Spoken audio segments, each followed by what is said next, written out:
Hi friends, joy and peace to you all. It is always soul filling and spiritually enhancing talking about Saint Anthony of Padua, an Augustinian monk. He was there for 9 years. See how God encountered Saint Anthony with his divine project. There were 5 Franciscan friars who were on their way to Morocco to preach the gospel to Muslims. As they were on their way, they took some rest in Santa Cruz, where St. Anthony was living as a young monk.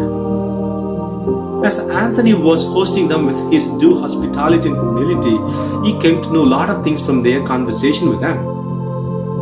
The newly founded congregation of Franciscan friars, just 11 years prior to the visitation of the friars. Their fraternity, their charity, their mission, their sacrifice, their sufferings, their martyrdom, their spiritual, a lot of things they were conversing with each other. St. Anthony was greatly interested and attracted toward them.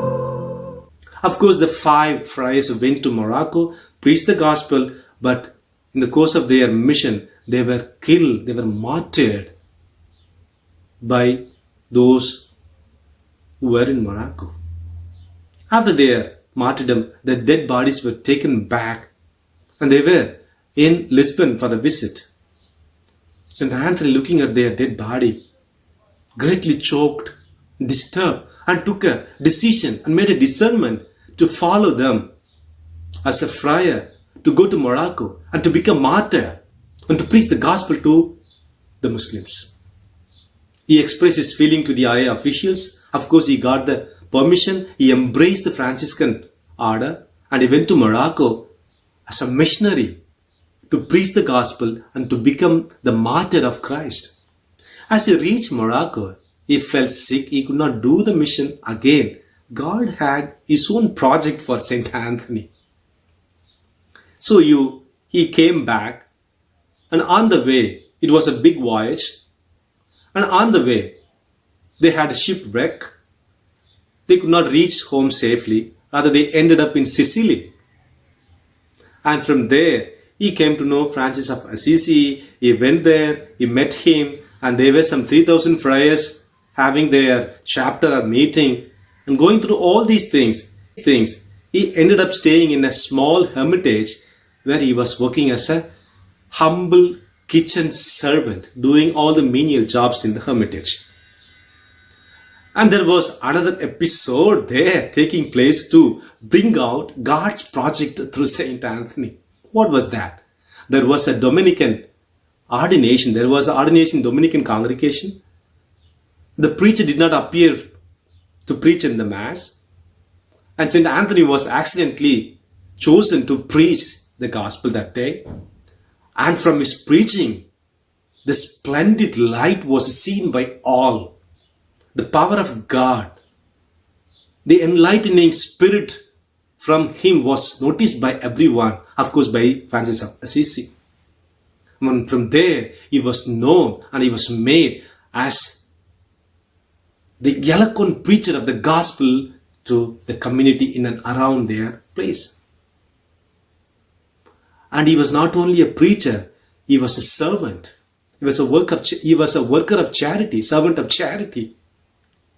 He was known for his miracles. He was known for his charity. He was known for his fraternity. He was known for his incredible knowledge of the scripture and so on and so forth. God established his peculiar, unique project in the life of Saint Anthony. Yes, dear friends, at times we have a lot of human projects, human will, human destiny, and human plans to achieve and fulfill and to reach. But God has something special, unique, and splendid. When we submit ourselves, surrender ourselves totally unto God's will and pleasure, God's will and project, God's destiny, sure, He makes us an epitome model of His love, His charity, His mercy. We become symbol but significant means of God's salvifying work on the earth. Saint Anthony was a wonderful and epitome example for this. Submitting oneself to the project of God and becoming a significant servant of the divine. Okay, the second one is knowledge of God through sacred scripture. St. Anthony learned that each one of us created in the image and likeness of God is a unique dream of God. This dream, we all of us are dream of God, unique dream of God. As the dreams of God, we have the potency to experiment, to actualize, to personify the holiness of God through our words and means, and to nourish this potency of personifying, actualizing, experimenting the holiness of God. This potency has to be nourished or fed by the power of the sacred scripture. Thus he learned thoroughly the sacred scripture when he was with Augustinians. And the Pope Gregory IX called St. Anthony as the Ark of the Covenant. The Ark of the Testaments, both the Testaments. He said St. Anthony is a storehouse of the sacred scripture. And Pope Pius XII called St. Anthony as the saint of the world, as the doctor of the church. Because he knew the scripture, and he lived the scripture, and he preached the scripture, and he served the scripture. Knowledge of God through sacred scripture. As a Christian, do I know my scripture to know my Christ?